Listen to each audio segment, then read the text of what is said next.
Video को शुरू करने से पहले चैनल को सब्सक्राइब और वीडियो को लाइक अवश्य कर लें। भारत के स्वतंत्रता संग्राम को पूरी दुनिया में हुए सभी आंदोलनों में प्रथम स्थान पर रखा जाता है।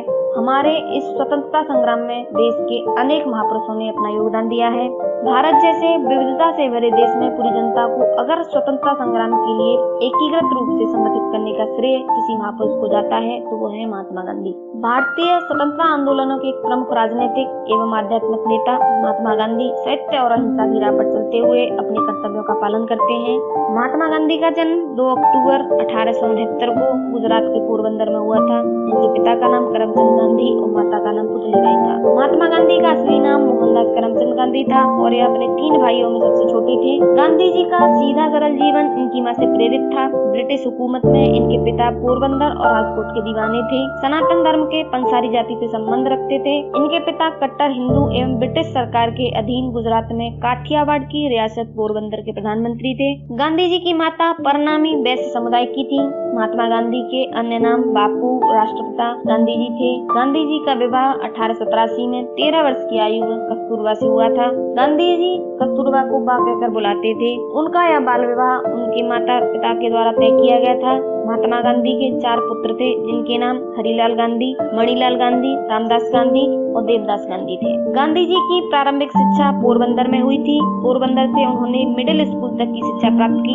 पिता का राजकोट ट्रांसफर हो जाने की वजह से इन्होंने राजकोट से अपनी बची हुई शिक्षा पूरी की। साल 1887 में राजकोट हाई स्कूल से मैट्रिक पास की और आगे की पढ़ाई के लिए भावनगर के सामलदास कॉलेज में प्रवेश लिया। घर से दूर रहने के कारण वो अपना ध्यान केंद्रित नहीं कर पाए और अस्वस्थ होकर पोरबंदर वापस लौट गए। 4 सितंबर 1888 को इंग्लैंड के लिए रवाना हुए। गांधी जी ने लंदन में लंदन वेजिटेरियन सोसाइटी की सदस्यता ग्रहण की और इसके कार्यकारी सदस्य बन गए। Gandhi ji London vegetarian society के सम्मेलनों में भाग लेने लगे और पत्रिका में लेख लिखने लगे। यहाँ 3 सालों तक रहकर बैरिस्टर की पढ़ाई पूरी की और लंदन में थियोसोफिकल नामक सोसाइटी के मुख्य सदस्यों से मिले। सोसाइटी की स्थापना विश्व बंधुत्व के लिए 1875 में हुई थी और तो और इसमें बौद्ध और सनातन धर्म के ग्रंथों का संकलन भी था। इंग्लैंड से अपनी बैरिस्टर की पढ़ाई पूरी करने के पश्चात 1914 में गांधी जी भारत लौट आए। देशवासियों ने उनका भव्य स्वागत किया। गांधी जी भारत लौटे तो एक समारोह में उनका स्वागत मोहम्मद अली जिन्ना ने किया था। भारत लौटने के बाद गांधी जी राजकोट में आकर वकालत करने लगे। इसी बीच दक्षिण अफ्रीका में भारतीय व्यापारी सेठ अब्दुल्ला के बुलावे पर वे उनका मुकदमा लड़ने के लिए दक्षिण अफ्रीका चले गए। वहाँ डरबन से ट्रेन के माध्यम से उन्हें प्रिटोरिया जाना था, जिसके लिए उन्होंने रेल की फर्स्ट क्लास का टिकट लिया।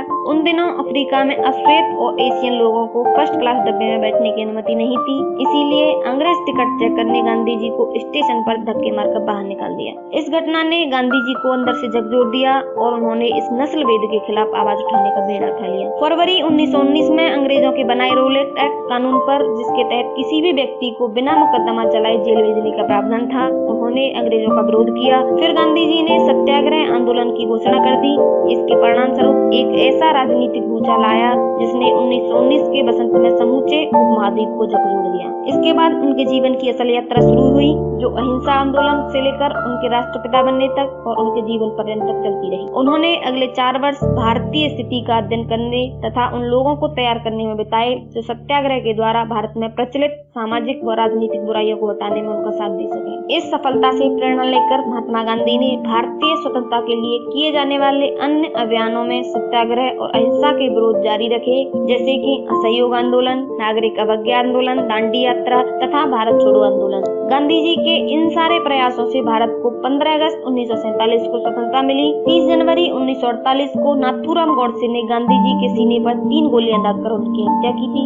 गांधी के सत्याग्रह आंदोलन की वजह से जब गौडसे जेल गए तो वहीं से नाथूराम के मन में गांधी के लिए नफरत के भाव उभर आए। कई ऐसे पल भी आए जब यह नफरत और बढ़ती गई और फिर 1937 में वीर सावरकर को गौडसे ने अपना गुरु माना। देश के बंटवारे से गौडसे हिल चुका था। गौडसे मानता था कि भारत के बंटवारे और तब जो सांप्रदायिक हिंसा हुई उसमें लाखों हिंदुओं के मारे जाने के जिम्मेदार महात्मा गांधी हैं। ऐसे में उन लोगों ने गांधी की हत्या की पूरी प्लानिंग की और दिल्ली के बिड़ला भवन में जब प्रार्थना सभा खत्म हुई तो महात्मा गांधी बाहर निकलने लगे और इसी दौरान उनके पैर छूने का बहाना करते हुए गौर से झुका और वेरेटा पिस्तौल से उनको 3 गोलियां दाग दी। इसी दौरान उनके पैर छूने का बहाना करते हुए गौर से झुका और वेरेटा पिस्तौल से उनको 3 गोलियां दाग दी। गौरसे को हत्या का दोषी मानते हुए 15 नवंबर 1949 को अंबाला सेंट्रल जेल में फांसी दी गई थी। महात्मा गांधी का जन्म दिवस गांधी जयंती के रूप में मनाया जाता है, जो कि महात्मा गांधी जी के द्वारा अहिंसा आंदोलन चलाया गया था। इसीलिए विश्व स्तर पर उनके प्रति सम्मान व्यक्त करते हुए इस दिन को विश्व अहिंसा दिवस के रूप में भी मनाया जाता है।